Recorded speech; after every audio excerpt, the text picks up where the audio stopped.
നമസ്കാരം, രജനി അഭിലാഷ്. ആഗോള കത്തോലിക്ക സഭയുടെ തലവൻ ഫ്രാൻസിസ് പാപ്പയുടെ അപ്രതീക്ഷിത വിയോഗത്തിന്റെ ഞെട്ടലിലാണ് ലോകം മുഴുവൻ. ഒപ്പം ജെ.ഡി. വാൻസും.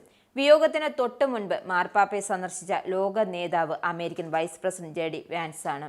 ഈസ്റ്റർ ദിനത്തിലായിരുന്നു കൂടിക്കാഴ്ച. മാർപ്പാപ്പ താമസിക്കുന്ന വത്തിക്കാനിലെ ഔദ്യോഗിക വസതിയായ സാന്താ മാർട്ടയിൽ വെച്ചായിരുന്നു ഈ കൂടിക്കാഴ്ച നടന്നതും. ആശുപത്രി വിട്ടെങ്കിലും ശ്വാസകോശത്തിലെ അണുബാധയ്ക്കുള്ള ചികിത്സ തുടരുന്നതിനാൽ സന്ദർശകരെ ഇവിടേക്ക് അനുവദിച്ചിരുന്നില്ല. ഈ ഘട്ടത്തിലാണ് ജെ.ഡി. വാൻസ് പ്രത്യേകമായി അനുമതി ലഭിച്ചതും. ഏതാനും മിനിറ്റുകൾ മാത്രമാണ് കൂടിക്കാഴ്ച നീണ്ടതും. അമേരിക്കൻ പ്രസിഡന്റ് ഡൊണാൾഡ് ട്രംപിന്റെ കുടിയേറ്റ വിരുദ്ധ നയങ്ങളെ എല്ലാ കാലത്തും മാർപ്പാപ്പ രൂക്ഷമായി വിമർശിച്ചിരുന്നു. ജീവൻ പണയം വെച്ചും മെച്ചപ്പെട്ട ജീവിതം ആഗ്രഹിച്ചു വരുന്ന കുടിയേറ്റക്കാരോട് അനുകമ്പാപൂർവ്വം പെരുമാറണം എന്നതായിരുന്നു പാപ്പയുടെ നിലപാട്. അമേരിക്കയിലുള്ള ലക്ഷക്കണക്കിന് അനധികൃത കുടിയേറ്റക്കാരെ മനുഷ്യത്വരഹിതമായി അവരുടെ നാട്ടിലേക്ക് തിരിച്ചയച്ചത് ഉൾപ്പെടെയുള്ള സമീപനങ്ങൾ അടുത്ത കാലത്ത് വാർത്തകൾ ഇടം പിടിച്ചിരുന്നു. ആഗോളതലത്തിലുള്ള വലിയ വിമർശനത്തിനും ട്രംപിന്റെ ഈ കുടിയേറ്റ വിരുദ്ധ നടപടികൾ കാരണമായിരുന്നു.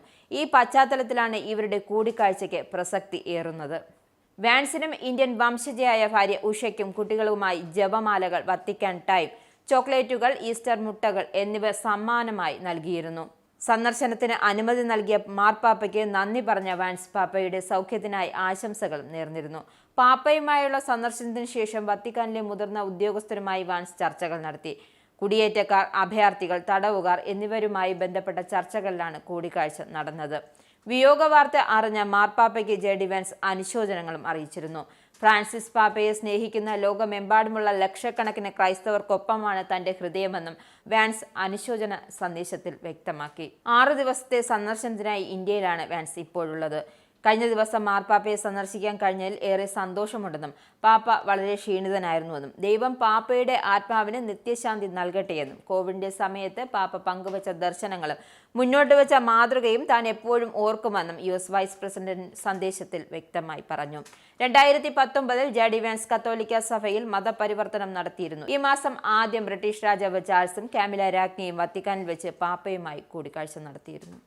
നിങ്ങൾക്കും ആനന്ദ മീഡിയയുടെ പ്രേക്ഷകരിൽ ഒരാളാകണ്ടേ? യൂറോപ്പിലും US-ലും ആഫ്രിക്കയിലും അടക്കം പ്രവാസികൾ ഉള്ളയിടങ്ങളിലൊക്കെ ജനപ്രിയ ചാനലുമായി ആനന്ദ് മീഡിയ ഒപ്പമുണ്ട്. ഏഷ്യാനെറ്റ് ഫ്ലവേഴ്സ് അടക്കം നിങ്ങളുടെ വിരൽത്തുമ്പിലെത്തും. ആദ്യം റോക്കു ബോക്സ് സ്വന്തമാക്കുക. അതിൽ നിന്നും ആനന്ദ് മീഡിയ ആപ്ലിക്കേഷൻ ഡൗൺലോഡ് ചെയ്യുക, ഇൻസ്റ്റാൾ ചെയ്യുക. എന്നിട്ട് 02085866511 എന്ന നമ്പറിൽ ഞങ്ങളുടെ കസ്റ്റമർ കെയറിൽ ബന്ധപ്പെടുക. അല്ലെങ്കിൽ +91 735 660 3747 എന്ന നമ്പറിൽ വാട്സപ്പ് ചെയ്യുക. ആനന്ദ് മീഡിയയുടെ സേവനങ്ങൾ സ്വന്തമാക്കുക.